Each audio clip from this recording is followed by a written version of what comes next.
Hi everybody, and welcome to Shakhor, or Collies and Pomeranians. This is part 1 of our introductions, and this is our first ever YouTube video. We are a breeder located in Low Country, South Carolina, that consists of my sister and myself. And this is Love Me, one of our collies, and this is her first ever litter. She has 6 babies, 4 boys and 2 girls. They are 2 days old, born on Thursday at 2 o'clock in the morning. Well, the first one was born at 2 o'clock in the morning, and the rest of them popped out about every 30 minutes afterwards. It was a very good delivery for being a first-time mom. Love Me is doing wonderful.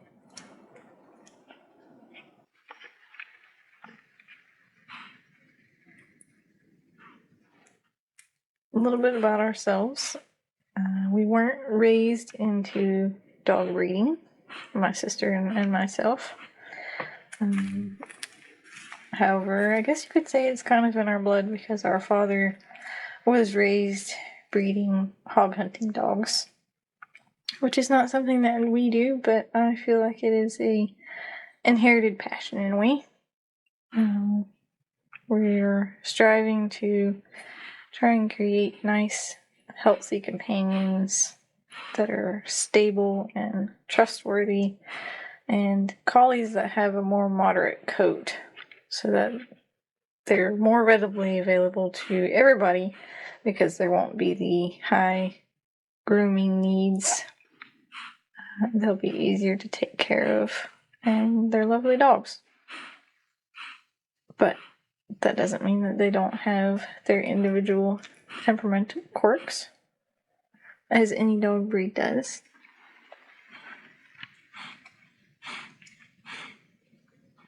Love Me is a very tired mom.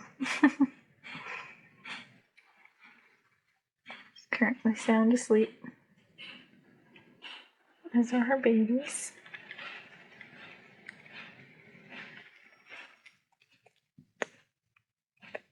I apologize for the wonky lighting.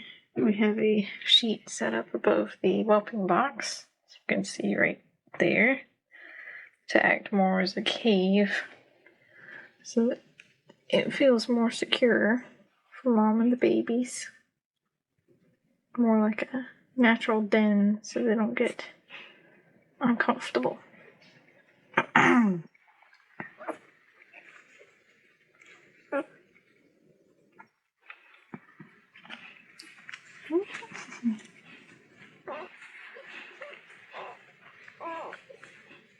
This is one of the boys right here, and our possible keep back puppy for our program. He's scooting around, trying to go underneath me. He's looking for his mom. I'm gonna pick him up. Put him right over here. I don't like to put them right up against Mom. I like to put them just a little bit away so that they can get some strength and learn how to smell her and crawl to her.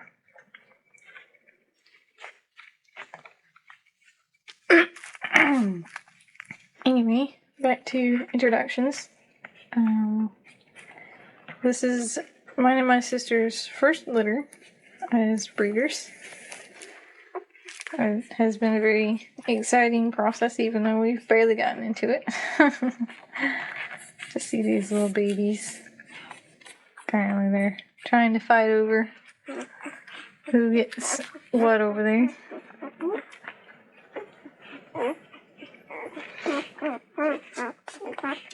We're striving for nice, healthy dogs who are all going to be tested through a canine health check for genetic diseases, so that we can try and avoid creating more dogs that have genetic health issues, but it's also part of trying to pick out temperamentally sound breeding prospects. Good morning, Love Me. Love Me is a very good dog. She's my golden girl. You hear that, baby? She was the easiest puppy that I have ever raised.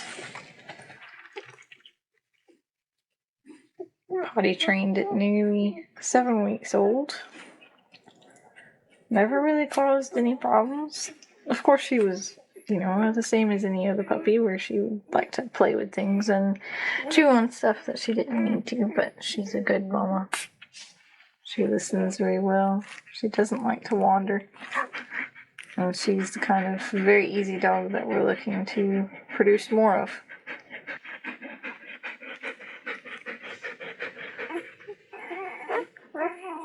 We ourselves, my sister and I, have had some difficult experiences with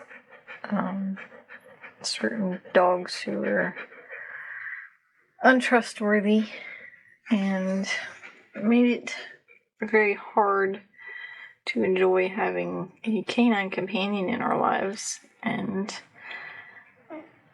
it's really what pushed us to want to go down this path with the Collies and the Pomeranians to produce nice, healthy companions and, dogs that you can trust and who are easy to train, easy to deal with, and you don't have to worry about unexpected quirks coming up. But it's not an easy process by any means. We've had difficulties. We've had loss of life with prospects down the road, and it's not been easy, but it's been a learning experience. Having these babies here now, it just feels like it solidified it, and I can't explain the joy. Right, Love Me?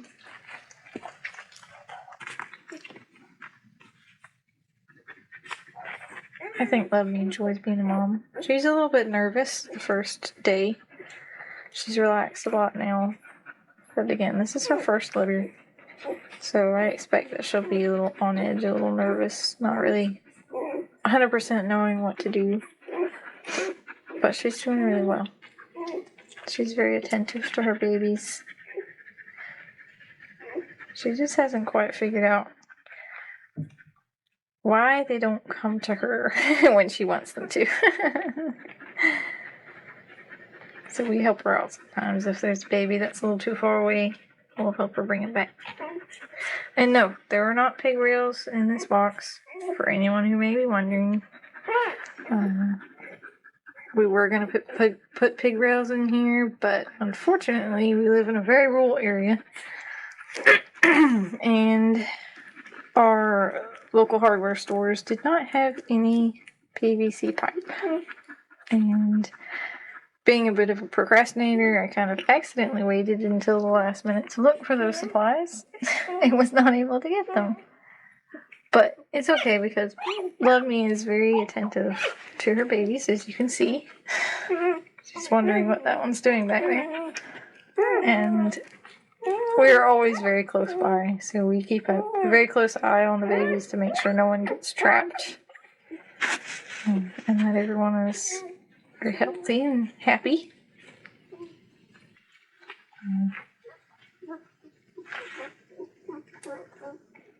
This is a work in progress for our breeding program, because we're not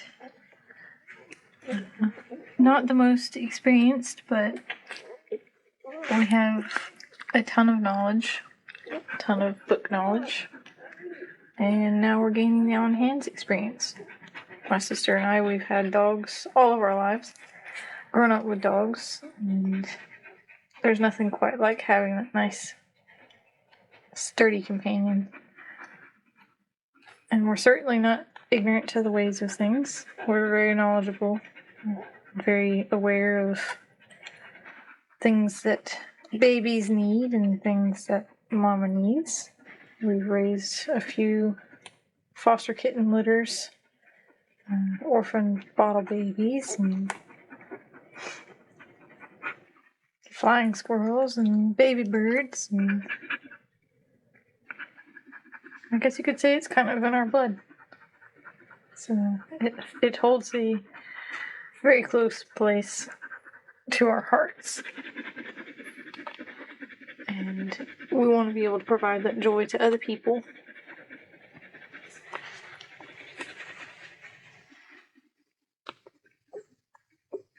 Through nice, healthy companions that they can enjoy for many years to come.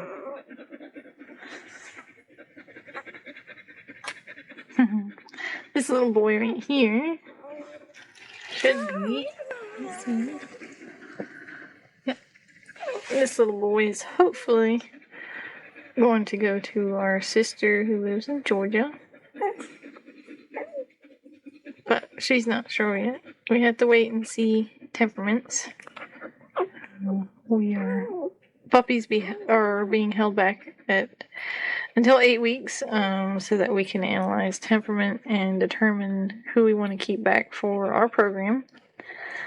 And then at that time, we will help people decide what puppies will be good for them based on temperament, and puppies stay until 12 weeks old, and then they'll go to their new homes. I think it's important that they don't go until 12 weeks old because it's a very important time for them to stay with their mom longer and to learn socialization skills from their siblings. We will also be working on leash training and crate training and grooming, the nails and the teeth and the coat. It is very important. I cannot tell you how many times we've gotten puppies whose nails are completely untouched, and it's difficult for them to learn and what that sensation is and to tolerate it. And I think it's important as a responsible breeder to delve into those things and make it easier on your puppy buyers so that those first couple weeks aren't so difficult, so that puppies are used to a crate, so that those first several nights are easier. Trust me, I've dealt with sleepless nights due to a new puppy who's not used to things. I crate train all of my dogs. I think it's important that they learn to be in a crate. Plus, I don't know about y'all, but I cannot sleep with a dog in the bedroom. They're too noisy. I sleep way too lightly. Just every bump in the night wakes me up. So I think it's important that they be crate trained. Also for their safety when no one's home, so they don't get into anything that they don't need to. And all of our puppies will be exposed to those things. Leashes and collars as well. Puppies that have never had a leash or a collar on, it can be kind of startling. So it's important to work on those things. I want to help my puppy buyers as much as possible, set them up for success and not for failure. And that's really all our program revolves around, is setting people and puppies up for success. Knowing that they're adding a stable family member to their family that they can love and enjoy.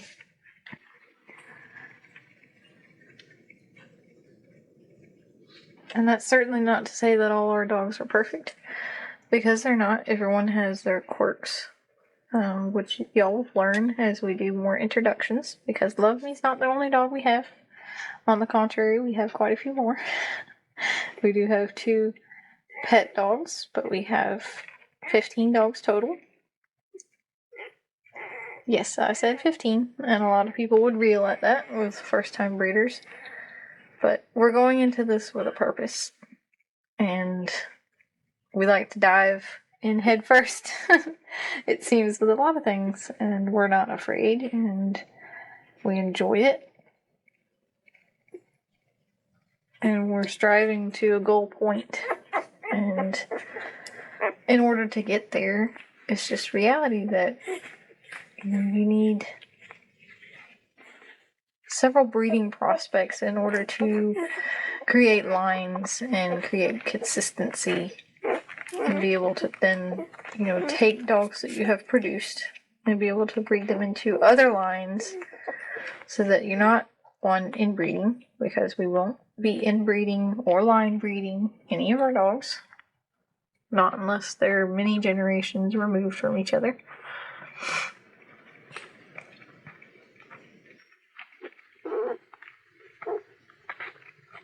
And our individual dogs, which again y'all receive an introduction in the next video of all the other dogs. Right now we're just in here with Lovey, looking at her babies. They certainly all have their quirks, but they also all have their good aspects as well. And what's important to remember as a breeder is that not every dog can be perfect. Currently they're fussing over who gets what here. Oops.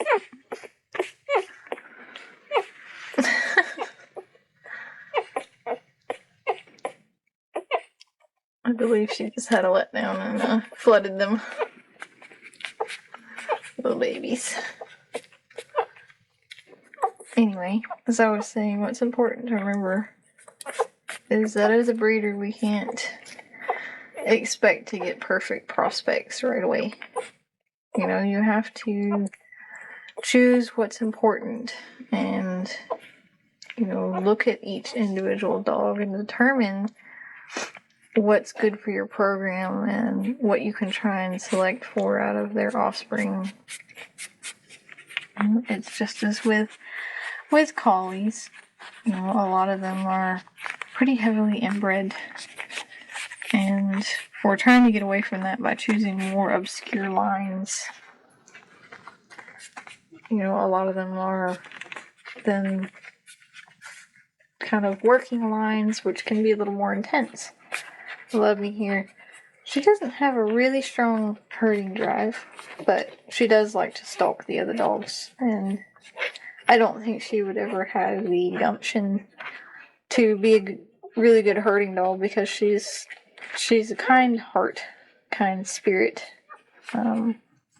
She has a little bit of nervousness about her, which I don't necessarily like, but I'd rather a dog be a little bit nervous than too headstrong. That is her one Achilles heel, I'd say, is she's a little bit nervous. She gets a little nervous in the car and seems to think that she's going to float away like a balloon unless I hold on to her paw, and then she's good to go. And she's a little wary with strangers. She likes to sniff you first. She doesn't necessarily want to be petted right away, but once she gets to know you, she's good to go. Right now, she's just very tired.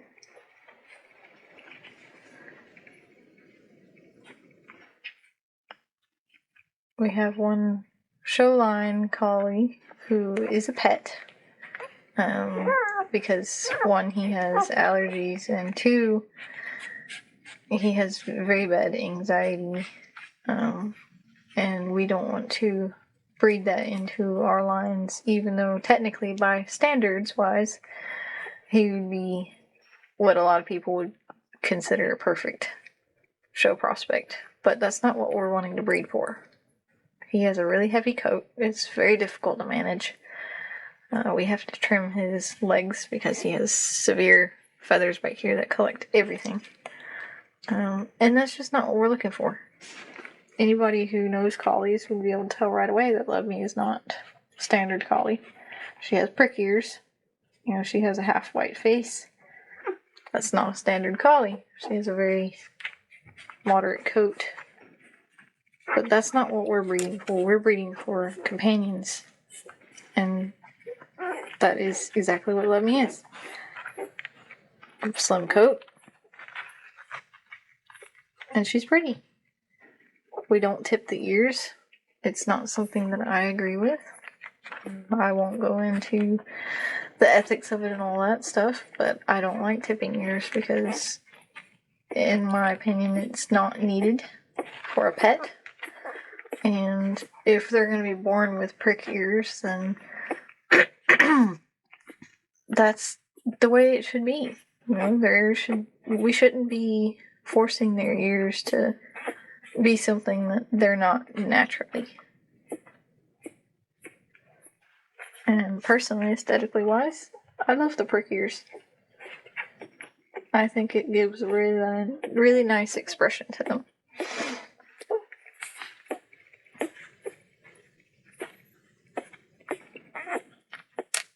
Settling down a little bit worn out. They're getting their bellies full.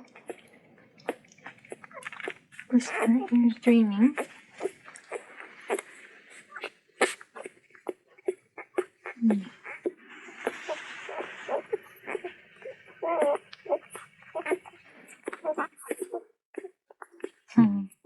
We have 2 boys and 2 girls that are currently available. Looking for homes, but again, we don't choose families for babies until they're 8 weeks old so that we can try and match each puppy to the right home based on temperament. But we do have 4 spots open for 2 girls and 2 boys. And I expect these puppies to be really good. The dad, who y'all will meet, is a smooth coat. So we're waiting until these little puppies are a little bit older before we can tell whether they're smooth or rough coats. We'll have to wait and see. You can't really tell when they're real little like this what they are. Usually you can tell when they're about 2 or 3 weeks old. The dad is a smooth coat. And he is actually a double merle, which a lot of people would reel at. And y'all will meet him in the next video. However, there's a lot of misconceptions around double merle dogs.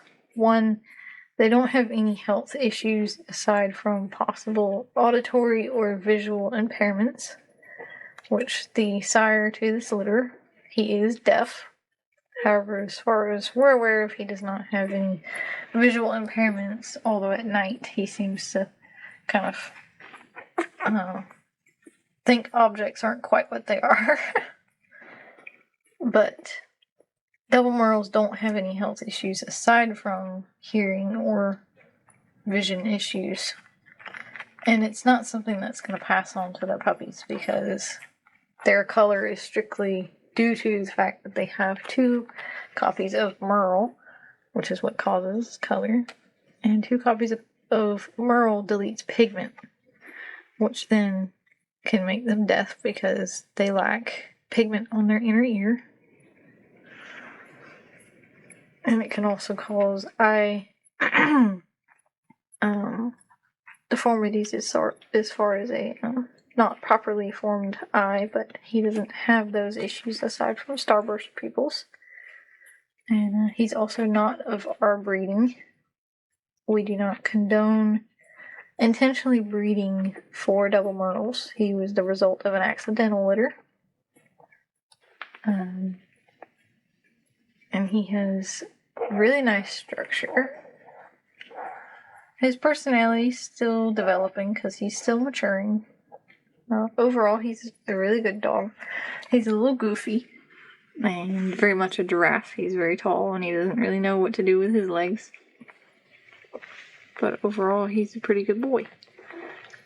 And with collies, their lines are so narrow that it would be a shame to remove him from the gene pool just because he's double merle.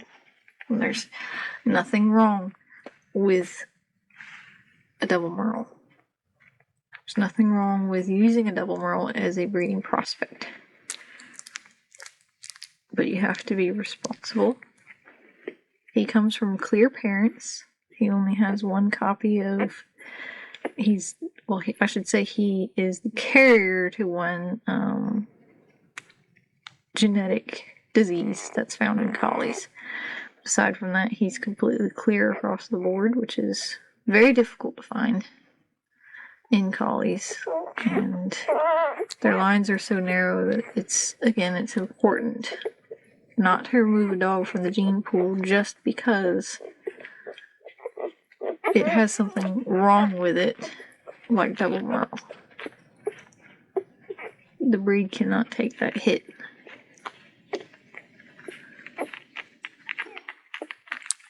He has very nice structure and was the best one of his litter, which is why I decided to choose him. I'm hoping that he will pass his nice structure and elegant legs onto these babies. I can already tell that the boys in this litter have very large heads like their sire. But I'm hoping that they'll inherit their mother's golden temperament. And as you can see, she's asleep again, with her mouth open and her tongue out. She's very tired. She did really well last night. We've been sleeping next to the whelping box. I slept next to it last night. My sister slept next to it the first night. And she did better last night, as far as not being quite so concerned about them. But she's getting there. It's her first time, so she'll learn as she goes.